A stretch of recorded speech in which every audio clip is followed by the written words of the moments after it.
Hai teman-teman semuanya, kembali lagi di channel kita Anivela.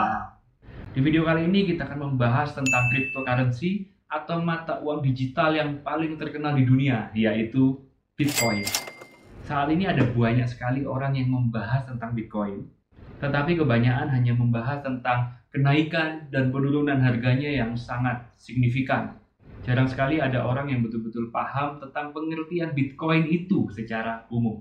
Di video kali ini kita akan membahas seputar Bitcoin, supaya kalian semuanya bisa lebih memahami tentang apa itu Bitcoin. Jadi ada 3 hal penting yang saling berhubungan di dunia Bitcoin ini. Yang pertama yaitu teknologi blockchain, yang kedua yaitu cryptocurrency, dan Bitcoin itu sendiri. Oke, yang pertama kita akan langsung bahas tentang apa itu blockchain.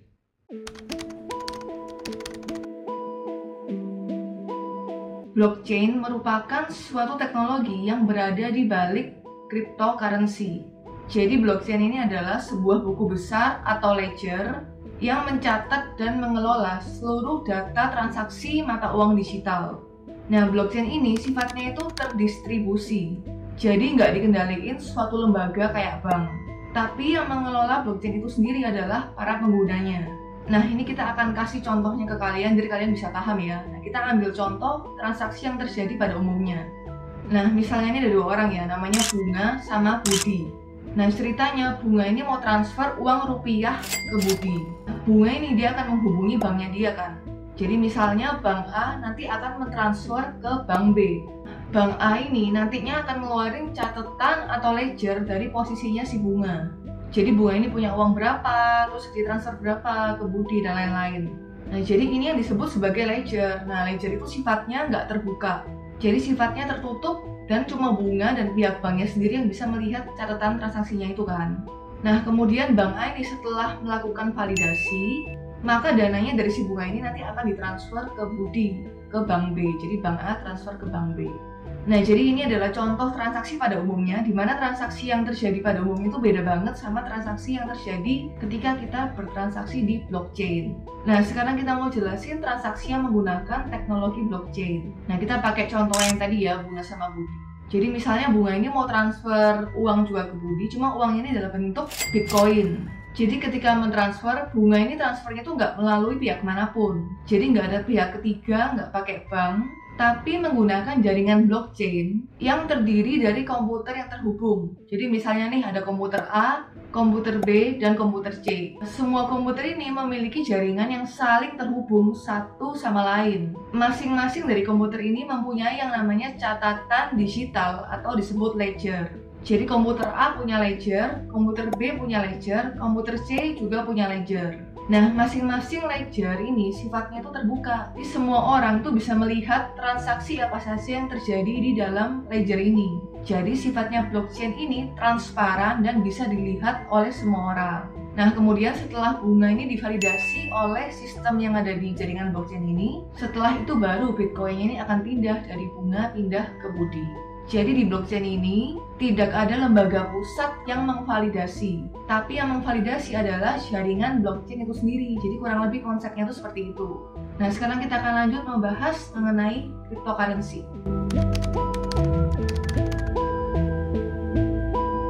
Cryptocurrency adalah mata uang digital yang dipakai di dunia blockchain. Dan cryptocurrency itu sebetulnya ada banyak sekali. Salah satunya yang paling terkenal adalah Bitcoin. Jadi sebetulnya selain Bitcoin masih ada ribuan cryptocurrency yang lain seperti Ethereum, Ripple, Litecoin, dan lain-lain. Peredaran cryptocurrency ini tidak diatur oleh suatu lembaga seperti pemerintah ataupun bank sentral, melainkan langsung ditransaksikan atau ditukarkan dari orang ke orang lain. Kelebihannya kalau kita bertransaksi menggunakan cryptocurrency ini itu lebih cepat dan lebih praktis. Misalnya nih kalau kita mau transfer uang rupiah dari Indonesia ke luar negeri, kita kan biasanya transaksinya harus melalui yang namanya bank. Nah, karena kita menggunakan layanannya bank itu, tentunya kita akan kena yang namanya biaya layanan. Lalu transaksinya pun juga bisa dilakukan hanya di hari dan jam kerja. Iya, terus proses transaksinya juga memakan waktu beberapa hari Beberapa jadi hari. Nggak langsung ya, nggak real time. Udah biayanya mahal, Iya. lama pula. Lama, iya. Nah, lain ceritanya kalau kita menggunakan cryptocurrency ini, kita bisa mentransaksikan kripto ini anytime, anywhere, gitu ya kan? Praktis Iya, ya. mau hari apa aja, jam berapa aja, 24 jam, tidak ada kata libur. Selain itu, proses transfernya juga sangat cepat, hanya dalam hitungan detik ataupun menit, dan prosesnya tanpa melalui perantara siapapun. Karena yang melakukan verifikasi transfernya itu adalah jaringan blockchain yang terpencar-pencar di seluruh dunia.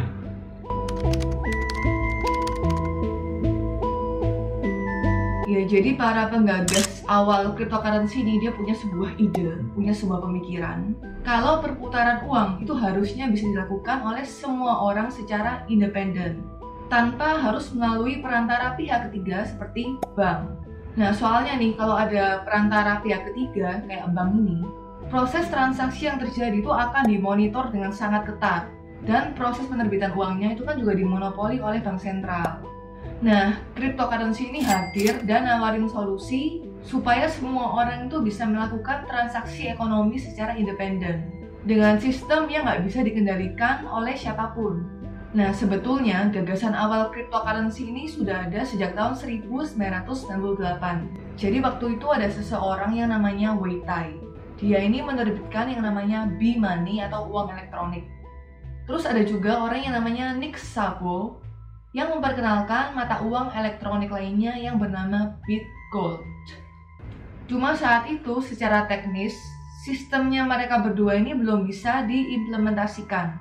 Nah, karena waktu itu kan belum ada jaringan blockchain. Jadi kalau nggak ada pihak yang nyatet tiap transaksi, tiap orang nih bakal bisa jadi bebas menduplikasikan uang digital sebanyak mungkin. Nah, masalah ini akhirnya diselesaikan di tahun 2008 oleh seorang programmer yang sangat misterius. Nah, sang programmer ini dia memakai nama samaran Satoshi Nakamoto menggunakan jaringan blockchain ini. Nah, dan akhirnya di bulan Januari tahun 2009, Satoshi Nakamoto ini berhasil meluncurkan konsep cryptocurrency dengan jaringan blockchain ini dan dikasih nama Bitcoin.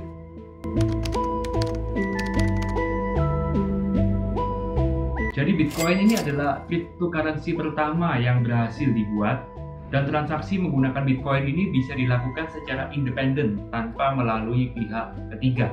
Tetapi sayangnya penggunaan cryptocurrency ini banyak berbenturan dengan hukum. Jadi timbul banyak persepsi negatif mengenai cryptocurrency, khususnya Bitcoin.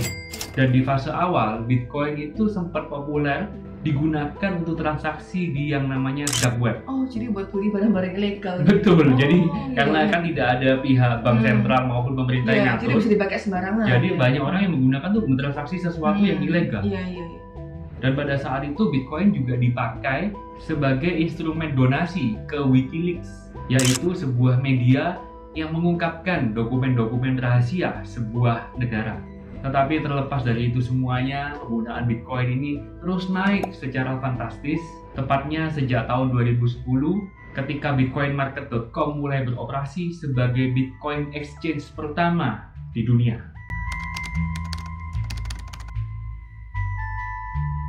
Nah, saat ini ya, ketika kita berdua nih bikin video ini, Bitcoin tuh udah mencapai di titik tertingginya. Nah, sekarang ya, satu Bitcoin itu nilainya 590 juta rupiah. Padahal nih ya, pertama kali Bitcoin tuh mulai diadarin, harga Bitcoin itu nggak nyampe 50 rupiah. Aduh, Jadi mau kayak, nangis. iya super murah ya, jadi seolah-olah kayak dulu tuh Bitcoin tuh nggak ada artinya gitu loh.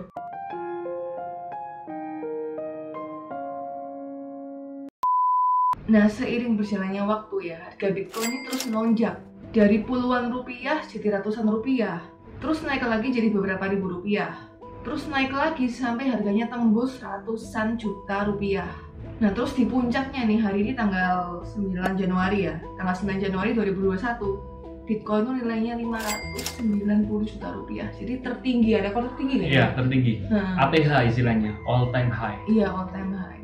Coba kalian bayangin nih, satu Bitcoin yang tadinya nilainya tuh kurang dari 50 rupiah, terus naik jadi 590 juta rupiah dalam waktu 12 tahun ya? Iya, 12 Dari tahun. 2009 sampai tahun 2021.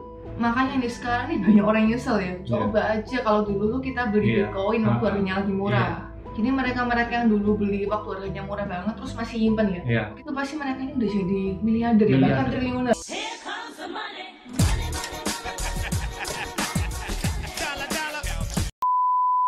Tapi di sisi lain ya ada banyak juga sih orang yang bangkrut gara-gara Bitcoin. Nah jadi kebanyakan mereka yang bangkrut itu adalah mereka yang ikut-ikutan beli Bitcoin waktu harganya itu udah tinggi. Karena mereka ini tergiur sama kenaikan harganya Bitcoin yang begitu fantastis. Mereka ini cuma berspekulasi kalau harganya bakal naik terus tanpa betul-betul memahami apa itu Bitcoin. Nah, mereka yang panik melihat harganya Bitcoin yang turun naik secara drastis ini, akhirnya terpaksa nih ngejual Bitcoinnya mereka dengan harga yang murah dibanding ketika mereka dulu beli. Jadi istilahnya kayak jual rugi gitu ya. Cut loss kalau istilah kerennya ya. Cut loss. Jadi mereka ini akhirnya mengalami kerugian yang sangat parah.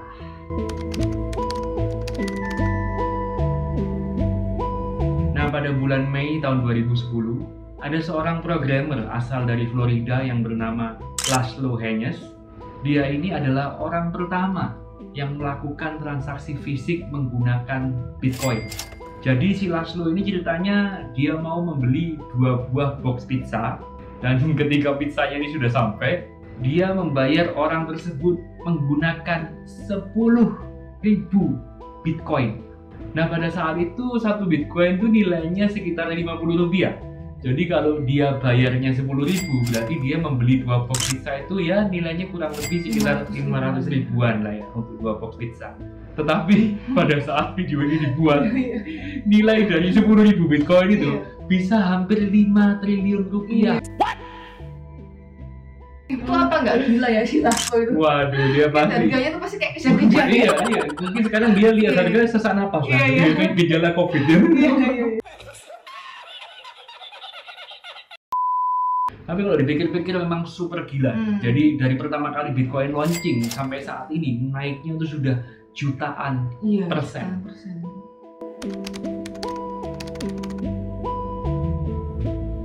Sesuai hukum ekonomi, kenaikan harga itu kan dipengaruhi oleh 2 hal. Yang pertama adanya keterbatasan atau kelangkaan dari entitas tersebut. Yang kedua, meningkatnya permintaan terhadap entitas tersebut. Nah, kalau kita lihat dari sisi kelangkaan, ternyata Satoshi Nakamoto ini dia membatasi jumlah Bitcoin yang beredar. Maksimal 21 juta unit Bitcoin, dan jumlah itu baru akan tercapai di tahun 2140.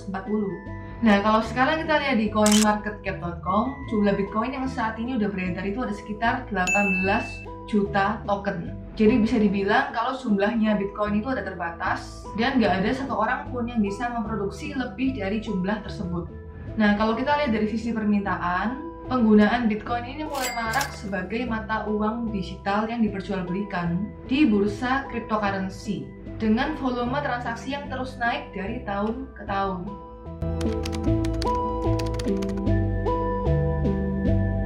Nah, kelemahannya Bitcoin itu ada 2. Kelemahan yang pertama adalah harganya terlalu fluktuatif. Di masa lalu Bitcoin pernah menyentuh rekor tertingginya, harga $19.000 di akhir tahun 2017.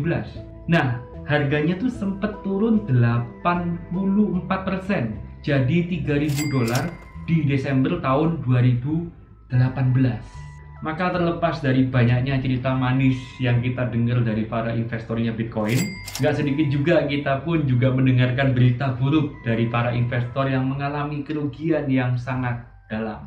Bahkan ada yang sampai bangkrut gara-gara dia berspekulasi melakukan trading jual beli di dunia kripto. Ada sampai jual rumah, jual mobil ya, betul, sampai habis segalanya. Betul. Tapi yang kayak dadaanku juga banyak. Iya, jadi yang kayak dadaan banyak lah. Kalau misalnya dia beli, mungkin tahun berapa pada saat harganya murah, tiba-tiba dia lupa beli. Waktu berjalan, tiba-tiba mahal dia jual ya kaya. Ya, tapi ada orang yang pada saat harganya naik dia ikut-ikutan beli, terus tiba-tiba tahun depannya anjloknya 84%. Iya, ya mati ya gitu. Mati itu 2017 sampai 2018 tuh anjloknya 84%. Jadi kalau kita naruh duit 100 juta, tinggal sisa 16 jutaan. Nah, terus kalau seandainya dia mikir, ya udahlah masih ada 16 juta daripada gak jadi duit tak tarik ah. Ya toh? 2018 ditarik kan? Terus 2020. Agak stres ya. 2020 jadi 500 juta. Lalu kelemahan yang kedua adalah, nah Bitcoin ini kan dia untuk saat ini kan kita nyimpennya di kayak cloud wallet gitu. Jadi kayak kita bikin akun di website-website yang memang memperdagangkan Bitcoin.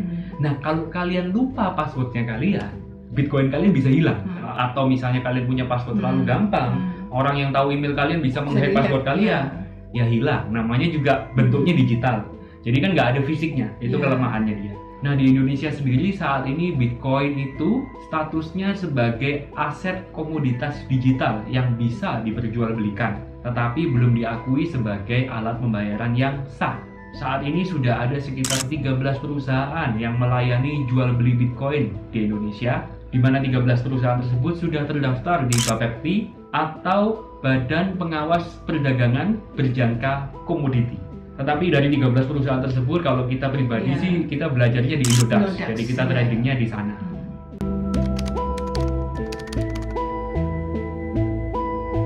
Nah, cryptocurrency ini masih dianggap relatif baru dalam dunia finansial dan masa depannya tuh juga masih belum bisa dipastikan. Tapi kalau terus dikembangkan dan diperbaiki, mungkin aja loh ya cryptocurrency ini bisa jadi kayak alat pembayaran ya di masa depan.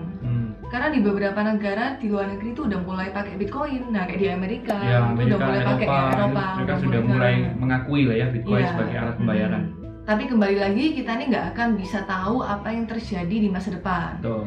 Jadi sejauh mana cryptocurrency ini bisa diterima publik dan apakah penggunaannya bisa semakin aktif atau malah cryptocurrency ini ternyata cuma sebatas pada komoditas digital yang diperjualbelikan dan harganya ini bakalan terus berfluktuasi berdasarkan spekulasi.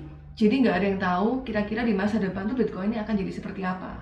Tapi di tahun 2010 lalu, Satoshi Nakamoto sendiri pernah berkata, "I'm sure that in 20 years, there will either be very large transaction volume or no volume." Oke, jadi itu dia pembahasan kita kali ini tentang Bitcoin, cryptocurrency, dan blockchain. Nah, ngomong-ngomong nih, kita mau tanya kepada kalian, berapakah harga Bitcoin pada saat kalian melihat video ini? Iya, kira-kira tambah naik apa tambah turun? Iya, apakah to the moon atau to the hell? Iya.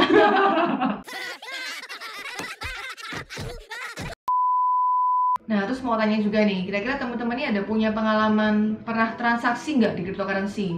Nah, kalau pernah, kira-kira kalian ini pernah mengalami keuntungan atau kerugian? Kasih tahu pendapat kalian dengan cara komen di bawah. Oke, sekian video kita kali ini. Jadi thank you buat teman-teman semuanya sudah nonton episode Giguli ini dari awal sampai akhir. Kalau kalian suka sama video kita dan merasa video kita ini bermanfaat, jangan lupa untuk selalu support kita dengan cara like, subscribe, dan nyalain tombol lonceng yang ada di bawah supaya tiap kita upload video baru kalian dapat notifikasi. Dan jangan lupa share ke semua teman-teman kalian. Oke, sampai jumpa lagi di video Adivela berikutnya. Bye-bye.